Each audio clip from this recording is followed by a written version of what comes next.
You're listening to IndiaBio Speaks, your one-stop resource for science, news and careers. Welcome to another episode of Crafting Your Career in Science. Today we're chatting with Debjani to learn about her career story.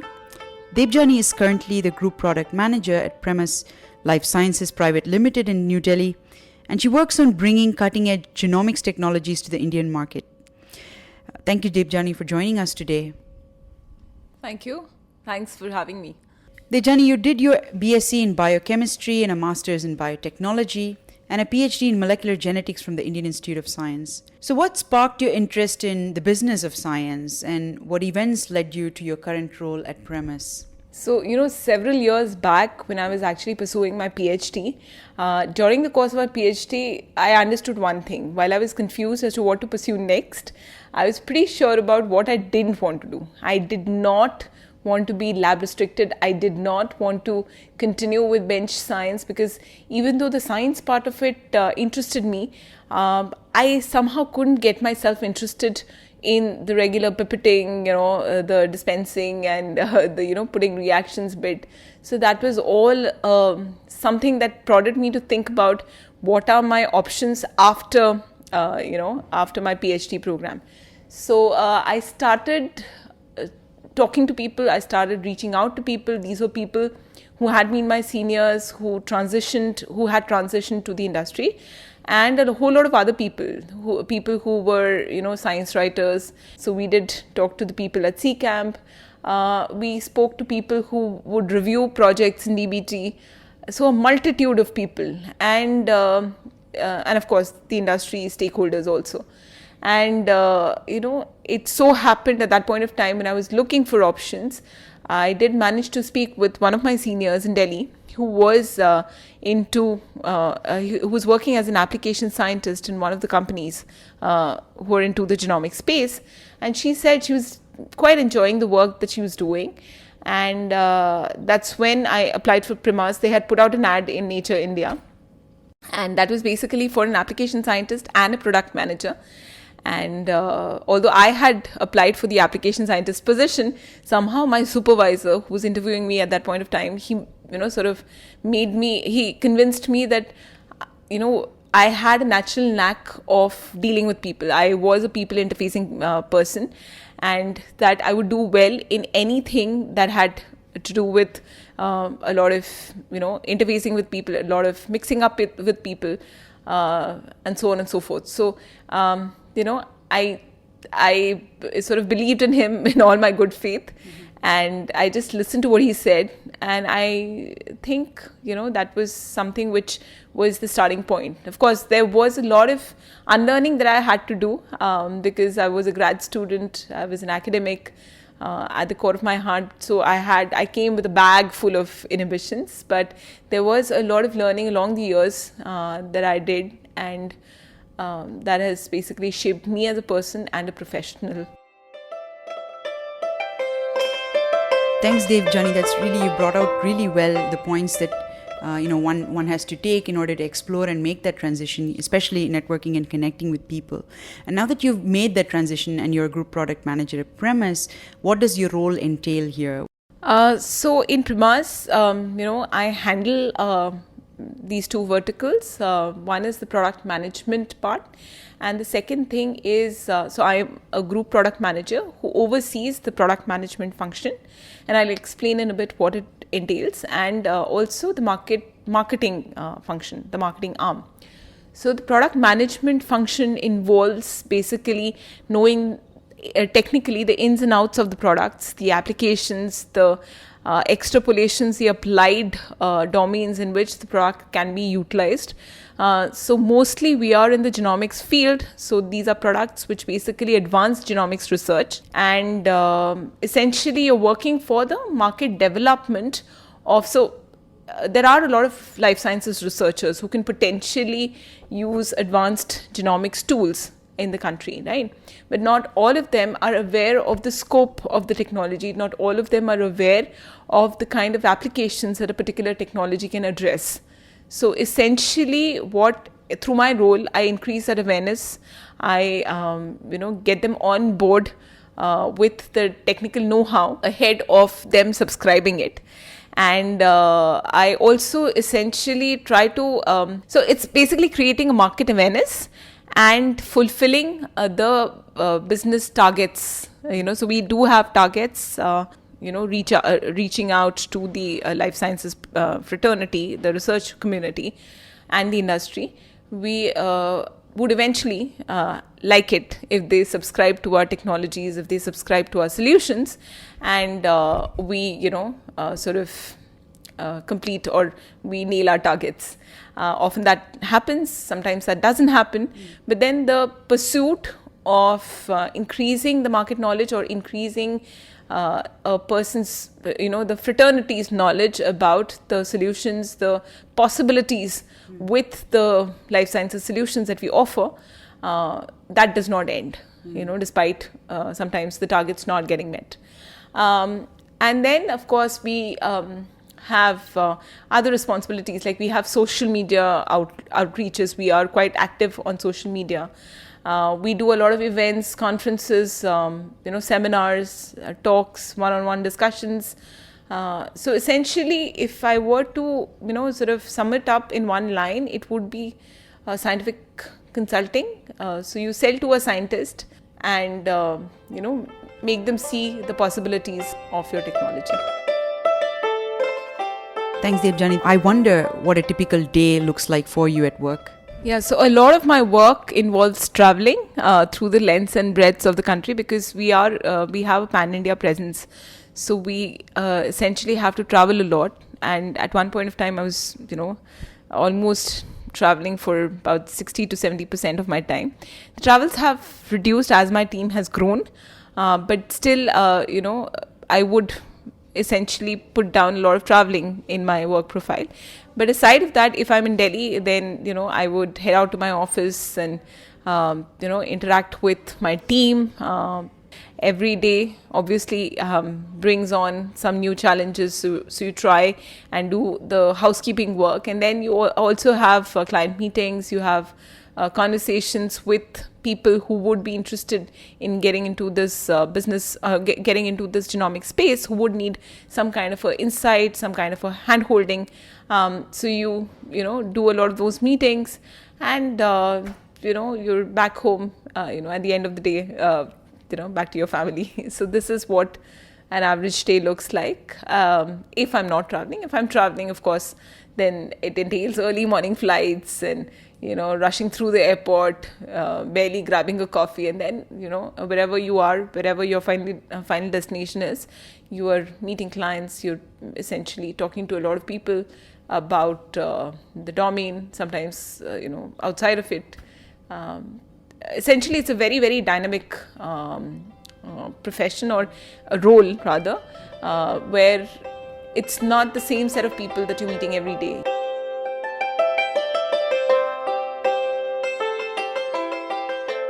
So Debjani, what is the scope for the genomics industry today in India, and what are the opportunities for young graduates in this arena? So genomics as a field has grown by quantum leaps over the last many years. And today, just in terms of revenue, if you just see, it's probably 100 million plus industry, right? And, it is slated to grow at a combined annual growth rate of maybe 18 to 19%, which is really high, which is quite significant. So, it's bound to have, employment opportunities. So the typical jobs would be like, there are a lot of service labs which are coming up. There would be academic hubs, which are essentially genomic setups.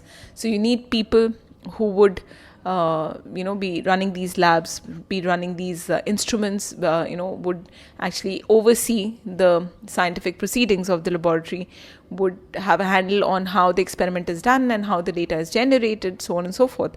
So you need laboratory managers, you need people who would take these solutions far and wide, the people who would be into the sales and marketing, role, and who would essentially need to have a scientific kind of a background, because you would need to interact with scientists, you would need to interact with deans, DBT chiefs, or, you would need to interact with MDs and CEOs of the company. So you would need to pitch that to all of these people.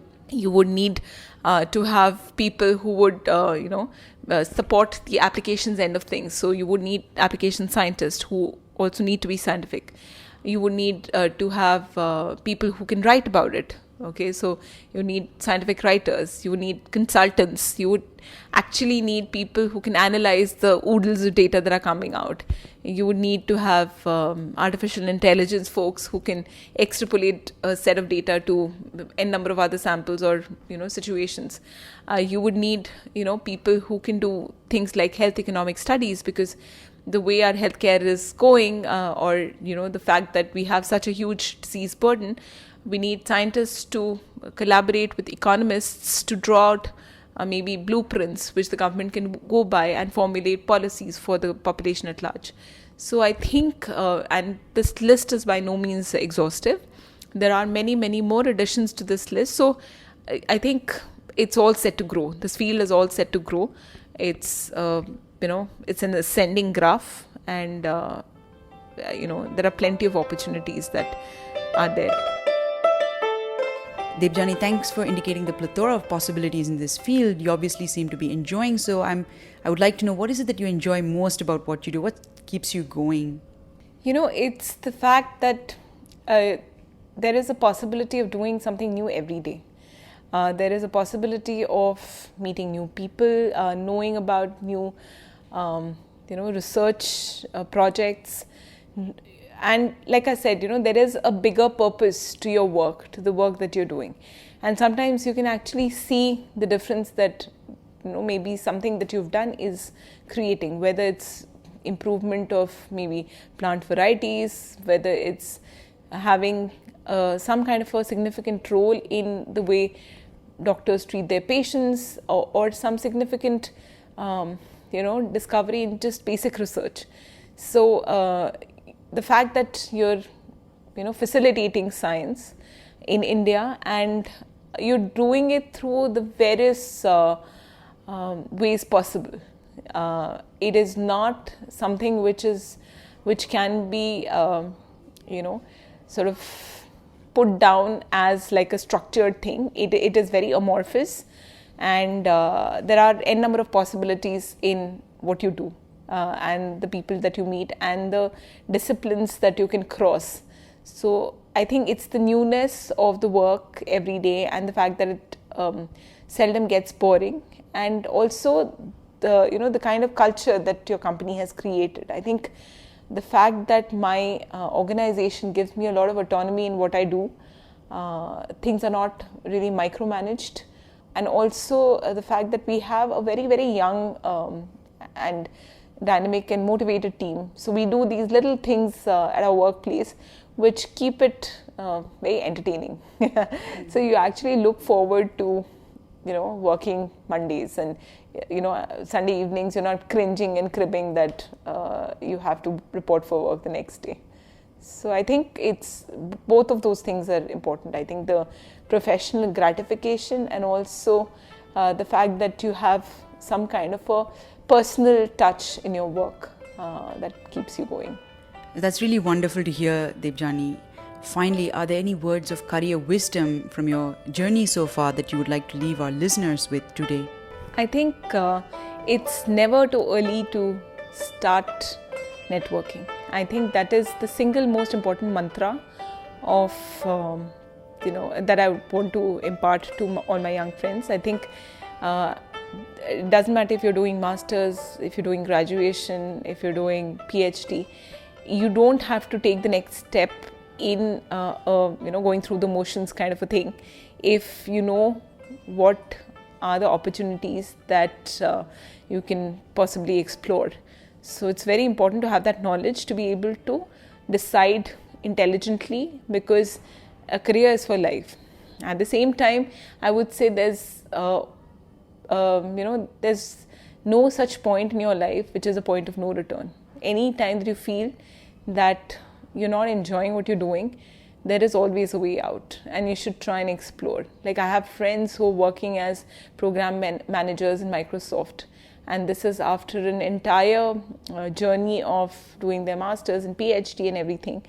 and also having an industrial job, that they realized that, you know, they were not really enjoying what they were doing, and they decided to go in for a paradigm shift. They were good at managing things, so they decided to transition into something like a program manager role. You know, you should know what you are seeking and what are the available options, and it has to be a confluence of what are your strengths, what are your skills, what you're good at, and also what you love, and what will obviously pay you because you need to have that money to keep you going. So it has to be a confluence of all of these things put together. So please network, please be aware of the fact that commercial skills are important. So any opportunity that you get for sharpening your commercial acumen, for sharpening your business skills or business knowledge, I think you should grab it. Provided you are looking into that space. It is very important to tell a good story. So communication is paramount. It doesn't matter, it's notwithstanding that you're an academic or an industry person or anything, or if you're a journalist, so of course it's paramount. But it's very, very important to be able to say a good story, to be able to relate, very coherently as to what you want, or what you've done. It's important to sell it through good communication. So communication, networking, business acumen, and of course, realizing that, if you love what you do, then the job does not feel like a job, for sure. Thanks, Debjani, for stressing that as much as it is important for graduates to be scholarly, it is important for them to be savvy. Listeners, thank you for listening. And if you want to get in touch with Debjani, I will be adding a link to her information on the description section of this podcast. And keep listening to more science professionals talk about their career stories only on Crafting Your Career in Science. If you're passionate about scientific research, communication, outreach, and science education as we are, please connect and engage with us, and here are some ways that you can do so. Visit our website at www.IndiaBioscience.org. Subscribe to our newsletters. Write for us and join our online discussion forum at discuss.indiabioscience.org. Advertise jobs, grants and events in the life sciences on our website. And feel free to contact us anytime at hello@indiabioscience.org. Until next time, enjoy your science and stay engaged to enable change.